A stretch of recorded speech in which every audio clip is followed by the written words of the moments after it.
Halo teman-teman, ingat saya nggak? Saya Yeni dari Seattle. Udah lama ya kita ketemuan ya teman-teman. Kangen nih. Ya, ini kita lagi di musim apa? Summertime ya, musim panas. Dan saya ada di Makaltio. Saya bersyukur kita masih bisa melihat satu dengan yang lainnya. Saya pengen ngasih tahu ya, mungkin saya nggak pernah cerita kalau apa keunggulannya orang-orang tuh tinggal di Seattle.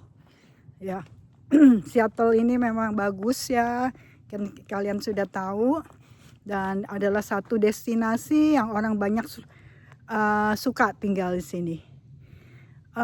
Sebagai kota yang banyak disukai, orang menawarkan itu keseimbangan sempurna antara kemajuan ekonomi modern, ya, keindahan alamnya. Nah, saudara-saudara masih ingat ya, teman-teman masih ingat ya, kalau ini daerah Makaltio, daerah sekitar perumahan saya. Ya, jadi kembali lagi tadi saya bilang bahwa Seattle itu menawarkan keseimbangan sempurna antara kemajuan ekonomi modern juga keindahan alam yang asri, serta budaya urban yang santai dan inklusif. Artinya orang-orang yang datang ke kota besar tuh apa yang mereka inginkan, suatu hal yang santai tapi juga inklusif gitu loh. Kombinasi ini yang membuat kota yang dijuluki kota jamrut. Kota jamrut ya, yang memiliki daya tarik magnetis bagi para profesional muda, bagi anak-anak muda.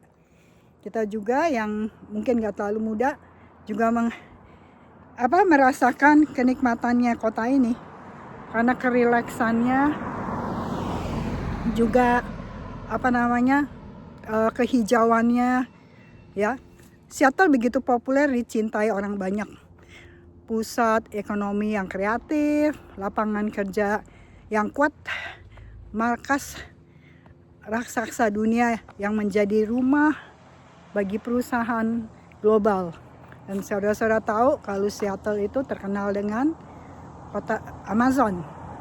Amazon itu yang sebenarnya itu berasal dari kota Seattle ini ya.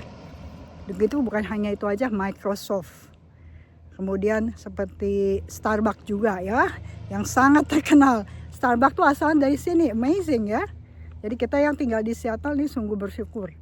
Dan memang yang tadi saya bilang bahwa ini adalah satu destinasi yang orang banyak mau tinggal. Pekerja di Seattle tuh dapat membawa pulang pendapatan lebih utuh karena tidak ada state income. Tuh, nggak ada state income-nya, nggak ada state income tax di Seattle ini. Kedekatan yang luar biasa dengan alam kota yang tadi saya udah uraikan. Udaranya bersih dan hijau, dan kalau kita mau pergi mendaki gunung, bermain kayak atau bersepeda itu hanya hitungan menit saja dari pusat kota. Amazing ya, terkagum-kagum ya, bagus sekali. Budaya kopi dan kuliner ya autentik. Ini Seattle adalah ibu kota kopi dunia. Tadi saya sudah sampaikan, selain tempat lahirnya Starbucks, Seattle memiliki ribuan kedai kopi craft independen dengan barista yang sangat terampil. Juga surga makanan laut segar. Ya, pasar legendaris seperti Pike Place Market menyediakan bahan makanan lokal dan kuliner laut. Kuliner laut segar kelas dunia loh, yang setiap harinya ada. Kemudian kehidupan yang hidup sejarah, musik yang kuat, menjadi tempat kelahiran buat orang-orang yang yang senang dengan hal-hal yang musical, artistik. Jadi karakter aktif kota hingga hari ini. Jadi kawasan ramah lingkungan, distrik seperti Capitol Hill, dan saudara-saudara tahu kalau di Seattle ada Capitol Hill, Dan Ballard menawarkan suasana nongkrong yang tadi saya udah bilang buat anak-anak muda, eklektik, ramah terhadap komunitas, serta dipenuhi toko buku independen dan galeri seni.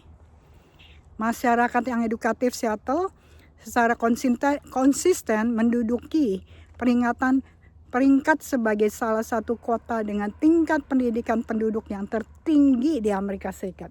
Saudara-saudara kalau Google, saudara-saudara bisa lihat bahwa dia adalah termasuk 10, bukan 10 malah, peringkat kedua orang-orang mau tinggal di kota mana di USA, mereka akan memilih Seattle.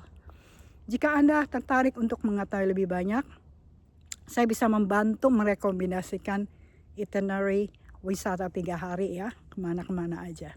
Ya saudara-saudara, teman-teman, sampai sini dulu ya, Yeni. Ya, biarkan teman-teman beraktivitas dan saya selalu mengucapkan selamat berbahagia dan selamat beraktivitas. Sampai ketemu lagi.